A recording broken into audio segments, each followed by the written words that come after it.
Bom dia a todos e todas. Eu gostaria de agradecer pelo convite, especialmente ao professor Marcelo Braga e a toda a equipe que está organizando esse belo evento.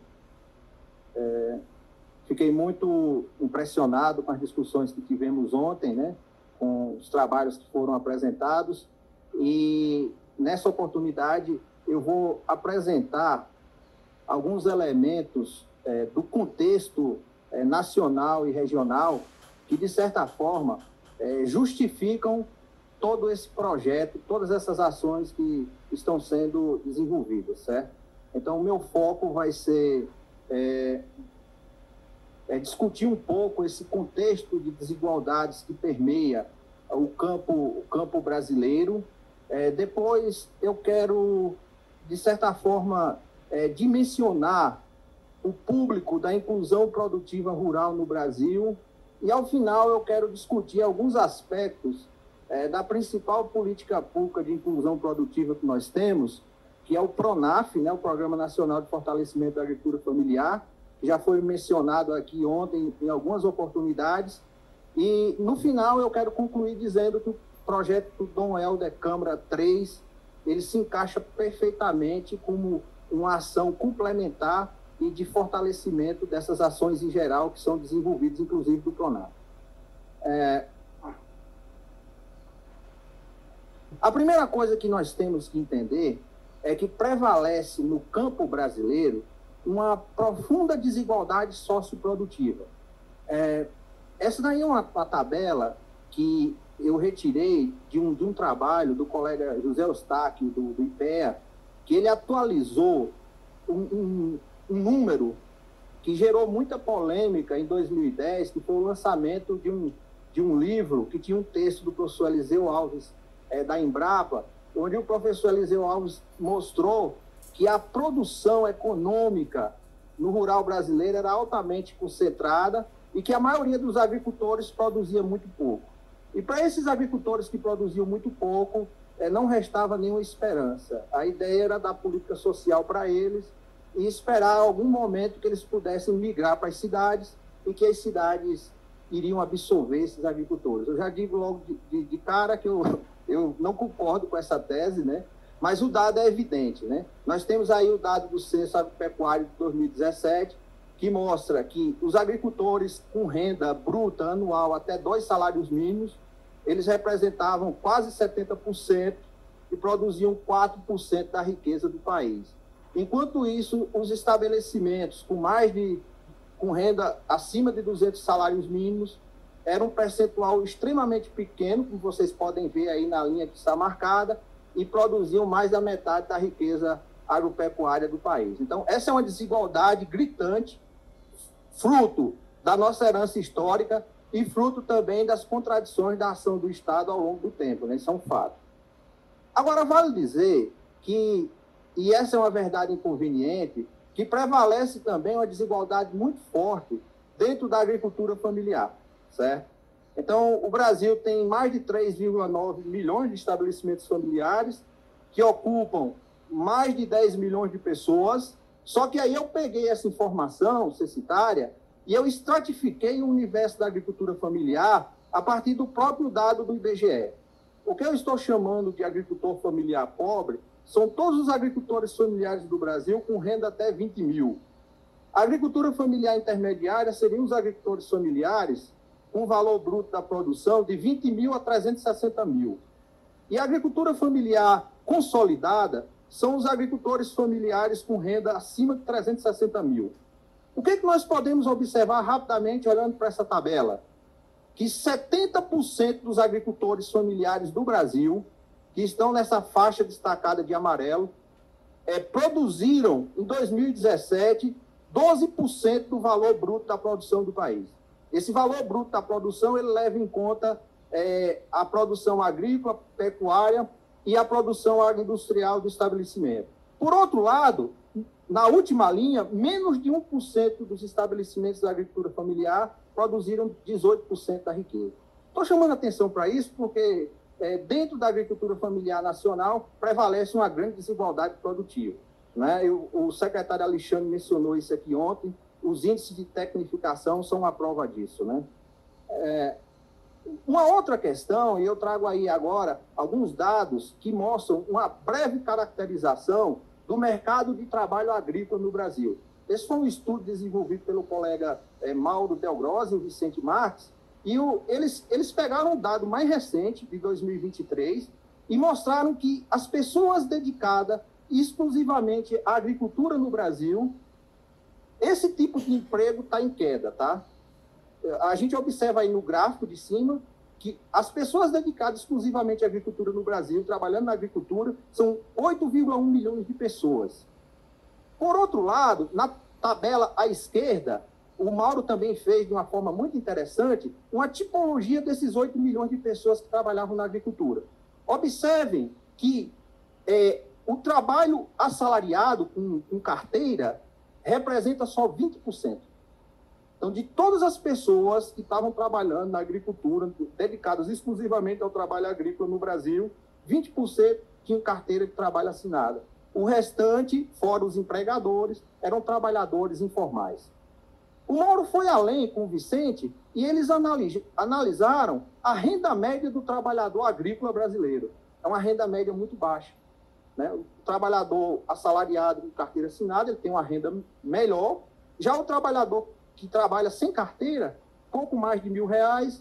No caso dos conta própria, que inclui a agricultura familiar, em torno de R$1.500 mensais. O fato concreto é o seguinte: há uma queda do emprego agrícola, a predominância de relações de trabalho informais nesse agro, que todo mundo fala que é moderno, né? O trabalho assalariado, ele contempla apenas uma pequena parcela da população em idade ativa e o rendimento é muito baixo. O resultado disso, o professor Marcelo Braga já apresentou ontem, né? O IBGE divulgou há poucos dias o dado da população rural de 2022 e nós ficamos assustados com o que aconteceu, né? O Brasil, segundo o censo de 2022, tem 25 milhões de pessoas vivendo no campo. O Nordeste concentra a maior parte da população rural do país. Todavia, mais de 4 milhões de pessoas deixaram o campo. Deixaram o campo ou por opção, a menor parte, e a maior parte por fatores de expulsão, por falta de condições dignas de trabalho e de moradia nas áreas rurais. Na minha avaliação, isso é uma grande tragédia social. Um país como o nosso, que tem um grande problema metropolitano, com a nossa urbanização precária e marcada por desigualdades, o país liberou ou expulsou do campo mais de 4 milhões de pessoas. Isso vai ter muitos reflexos nas cidades. Um dos reflexos é a questão da fome. Eu peguei os dados do ano passado, que foram lançados esse ano, da EBIA, que o professor Graziano mencionou ontem, e segundo essa pesquisa do IBGE, apesar dos avanços recentes, o Brasil tinha 8,6, 8,7 milhões de pessoas passando fome. Quando a gente vai olhar o dado, a maioria dessas pessoas passando fome estão nas cidades. Uma parte dessas pessoas que estão passando fome foram essas pessoas que migraram, que foram expulsas do campo e foram agravar o problema das cidades. Antigamente, Isabela, quando a gente falava em fome do Brasil, até meados dos anos 80, para onde a gente olhava? Para as áreas rurais do Nordeste, do semiárido. Agora a gente tem que olhar para as cidades, que é onde está concentrado mais de 80% das pessoas passando fome no Brasil. Então, fortalecer a agricultura familiar, fortalecer o desenvolvimento rural é importante por vários motivos. Um deles é evitar o agravamento dessa tragédia aí nas cidades. Seguindo mais rapidamente, então, eu procurei saber aonde estavam aqueles agricultores familiares mais pobres, aqueles 2,7 milhões de estabelecimentos familiares mais pobres. A maior parte deles estão no Nordeste, 1.660.000. Só no semiárido, aquele tipo de agricultor de baixa renda, 1.300.000. Esse mapa ao lado, a cor amarela, indica o município que tem de 60% a 80% dos estabelecimentos familiares nesse grupo. A cor vermelha indica um município em que 80% a 100% dos estabelecimentos fazem parte desse grupo de baixa renda. Observem que no semiárido, que é o foco da nossa discussão, onde se concentra a maior parte desse segmento. Ao longo de décadas, foi dito que a causa dessa situação aí era a seca, mas nós temos um entendimento totalmente diferente, né, associado ao que já foi discutido aqui, dos aspectos históricos, né, e principalmente uma tese que eu tenho trabalhado e que, de certa forma, foi reforçada no lançamento do livro de ontem, que a pobreza dos agricultores familiares do semiárido, ela está associada ao que eu tenho chamado de múltiplas carências de ativos. Ou seja, são as múltiplas carências que os agricultores têm, não supridas de capital natural, aí entra a questão da terra e da água, como foi falado aqui anteriormente, a questão da infraestrutura produtiva, a questão da educação e da ATE, a questão do acesso ao crédito e a questão da organização social. Então, para resolver essas múltiplas carências, nós precisamos da articulação de políticas e de atores, que é exatamente a proposta do Dom Helder Câmara 3, né? Mas, ao longo do tempo, a principal política que tem sido adotada no Brasil para enfrentar esse problema é o PRONAF. O PRONAF, no ano passado, de 2013 até agora, ele atingiu o maior volume de recursos aplicados. Foram 49 bilhões de reais aplicados pelo PRONAF. Todavia, o companheiro Humberto falou ontem, né, dessa dificuldade do PRONAF chegar aos agricultores pobres.